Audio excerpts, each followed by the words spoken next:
Paulo usou o Antigo Testamento em Tito 2,14? Eu sou Ezequiel Gomes, você está no canal Vem Senhor Jesus, e hoje eu gostaria de fazer um vídeo baseado neste livro aqui, o comentário do uso do Antigo Testamento no Novo Testamento, organizado por Greg Beale e Donald Arthur Carson. Um livro muito interessante, 1.400 páginas aí, de estudos bíblicos sobre como o Novo Testamento usa o Antigo Testamento. Coisa assim muito interessante. E eu estava estudando esse livro, vendo ali os comentários que eles fazem a respeito da carta de Paulo a Tito, e eu percebi uma coisa, eles falam assim que Paulo usa pouco o Antigo Testamento em Tito, somente inclusive em duas ocasiões, em Tito 2,14 e em Tito 3, versos 4 a 6. Então eu dei uma estudada aí no que ele fala sobre o uso do Antigo Testamento em Tito 2,14, e inclusive o comentário ali ele fala assim que essa passagem é a única interação importante da carta a Tito com o Antigo Testamento. Então eu vou ler para vocês o texto e o contexto. Tito 2, vou ler do verso 11 até o verso 15, onde a palavra de Deus diz o seguinte: Porquanto a graça de Deus se manifestou, salvadora a todos os homens, educando-nos para que, renegadas a impiedade e as paixões mundanas, vivamos no presente século sensata, justa e piedosamente, aguardando a bendita esperança e a manifestação da glória do nosso grande Deus e Salvador, Cristo Jesus, o qual a si mesmo se deu por nós, a fim de remir-nos de toda iniquidade e purificar para si mesmo um povo exclusivamente seu, zeloso de boas obras. Dize estas coisas, exorta, repreende também com toda autoridade. Ninguém te despreze. Tito era um colaborador de Paulo, a quem ele escreveu uma carta. Essa carta foi preservada no cânon bíblico. E aqui está uma questão interessante. Então, o verso 13 apresenta o grande Deus e Salvador Jesus Cristo. Ponto. E aí no verso 14, Paulo vai aproveitar a menção a Cristo para explicar a salvação. O comentário ele diz assim: aqui há uma declaração cristológica usada para explicar a natureza do advento da graça ao mundo. Então no verso 14 ele vai explicar como é que a graça de Deus se manifestou para nos educar, para nos ajudar a rejeitar o mal e a viver o bem e a guardar a volta de Jesus. E aí ele vai dizer que esse Jesus se deu a si mesmo por nós, a fim de nos resgatar, de nos remir de toda a iniquidade e nos purificar para Ele mesmo como um povo exclusivamente seu, para que sejamos um povo zeloso de boas obras. Então basicamente aqui estão 4 questões do verso 14 de Tito 2. Então é o fato do resgate, é o fato da remissão de toda a iniquidade, é o fato da purificação de um povo para ser só de Cristo, e esse povo deveria ser caracterizado por boas obras. Bom, os comentaristas ali, que fazem o comentário do uso do Antigo Testamento no Novo Testamento, eles propõem que existe uma teologia do Antigo Testamento por detrás de Tito 2,14. Não sei se você sabia disso, e agora eu vou apresentar para vocês um resumo básico aí do argumento deles. Então é o seguinte, vamos lá, começando pela teologia do resgate. Êxodo 6, versículo 6, diz o seguinte: Portanto, dize aos filhos de Israel, eu sou o Senhor, e vos tirarei de debaixo das cargas do Egito, e vos livrarei da sua servidão, e vos resgatarei com braço estendido, e com grandes manifestações de julgamento. Quando você vai para Deuteronômio 7, verso 8, refletindo sobre a experiência de Deus com Israel e de Israel com Deus, o texto bíblico diz: porque o Senhor vos amava, e para guardar o juramento que fizera a vossos pais, o Senhor vos tirou com mão poderosa e vos resgatou da casa da servidão, do poder de Faraó, rei do Egito. Aqui está a teologia fundamental do resgate, da remissão, do livramento, que é a teologia do livro do Êxodo, ok? Ali é Deus livrando Israel, é Deus resgatando Israel, é Deus remindo Israel do cativeiro do Egito. Essa experiência ela é retratada por toda a Bíblia inúmeras vezes. Ela é cantada no livro dos Salmos, por exemplo, no Salmo de número 107, versículos 1 e 2, onde a Bíblia diz assim: Rendei graças ao Senhor porque Ele é bom e a sua misericórdia dura para sempre. Digam-no os remidos do Senhor, os que Ele resgatou da mão do inimigo. Aqui você vê, inclusive, que o conceito de remissão e resgate são paralelos sinônimos, né? Os remidos do Senhor são aqueles que Ele resgatou da mão do inimigo. Então veja, Cristo deu a si mesmo por nós para nos remir, para nos resgatar. Então perceba que a teologia do Novo Testamento, ela é uma aplicação cristã em Cristo de um tema fundamental do Antigo Testamento, que é a teologia do resgate, da remissão e etc, ok? Agora vamos lá, o foco da remissão é toda a iniquidade. Então vamos dar uma olhadinha como que o Antigo Testamento se manifesta a respeito deste tópico.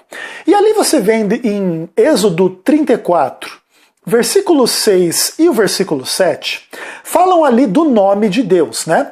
Que Moisés tinha pedido para ver a glória de Deus e etc. E Deus passa ali por Moisés assim meio de costas. E aí o texto diz assim: E passando o Senhor por diante dele, Moisés, clamou: Senhor, Senhor, Deus compassivo, clemente e longânimo, grande em misericórdia e fidelidade, que guarda a misericórdia em 1000 gerações e perdoa a iniquidade, a transgressão e o pecado, ainda que não inocenta o culpado, e visita a iniquidade dos pais nos filhos e dos filhos até a 3ª e 4ª geração. A ideia aqui é que o termo anomia, usado em Tito 2,14, é também usado na versão grega de Êxodo 34, verso 7, para falar que Deus é aquele que perdoa a iniquidade, ele perdoa a anomia. E a anomia, ele é um conceito, inclusive, que é o conceito do quê? Da transgressão da lei de Deus, que é o pecado. Então, Deus redime do pecado. Isso é interessante, né? Aí você vê também o povo de Israel cantando esta verdade a respeito de Deus, por exemplo, no Salmo 130, versículo 8. É Ele, Deus, quem redime a Israel de todas as suas iniquidades. Inclusive, Salmo 130, verso 8, tem uma leitura muito próxima de Tito 2, verso 14. Inclusive, provavelmente é o centro aí do uso do Antigo Testamento nessa passagem. Claro, não é uma citação absolutamente idêntica.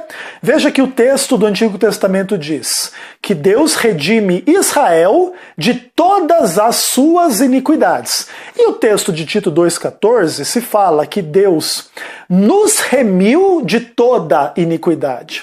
Então, aqui existe uma ideia que nós somos o Israel redimidos, né, de todas as nossas iniquidades pelo que Cristo fez por nós na cruz do Calvário. Essa é a identidade da igreja como um povo remido de toda a iniquidade, de todo o pecado, de tudo aquilo que fazia separação entre nós e Deus. Entretanto, o texto continua dizendo que a esses que Deus remiu de toda a iniquidade, Ele purificou essas pessoas para Ele mesmo como um povo exclusivamente seu. E o tema da purificação do pecado também é bastante importante no contexto da teologia do Antigo Testamento. Por exemplo, Levítico capítulo 16, versículo 30, diz o seguinte: naquele dia se fará expiação por vós, para purificar-vos, e sereis purificados de todos os vossos pecados perante o Senhor. O tema da purificação do pecado é um tema bíblico fundamental desde o Pentateuco.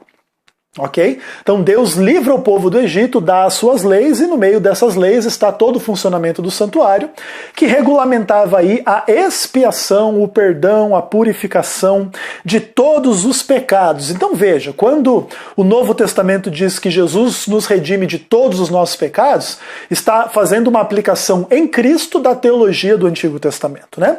Isso também é muito interessante. Agora, esta ideia da purificação dos pecados, ela também foi trabalhada em outros momentos do Antigo Testamento.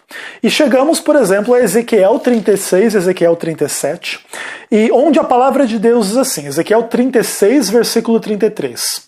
Assim diz o Senhor Deus, no dia em que eu vos purificar de todas as vossas iniquidades, então farei com que sejam habitadas as cidades e sejam edificados os lugares desertos.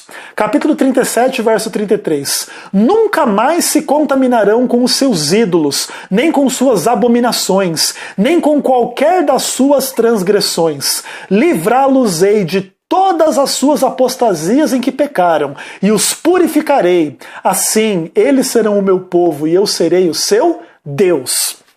E basicamente aqui, você vê o povo de Deus sendo purificado de todos os seus pecados, para ser um povo exclusivo de Deus. E essa também é uma aplicação totalmente coerente com a teologia do Antigo Testamento. Veja, por exemplo, Êxodo 19, verso 5. Agora, pois, se diligentemente ouvirdes a minha voz e guardardes a minha aliança, então sereis a minha propriedade exclusiva. Aqui a versão Almeida Revista Atualizada diz propriedade peculiar dentre todos os povos. Então veja, Deus redime o povo de toda a iniquidade para ser somente seu.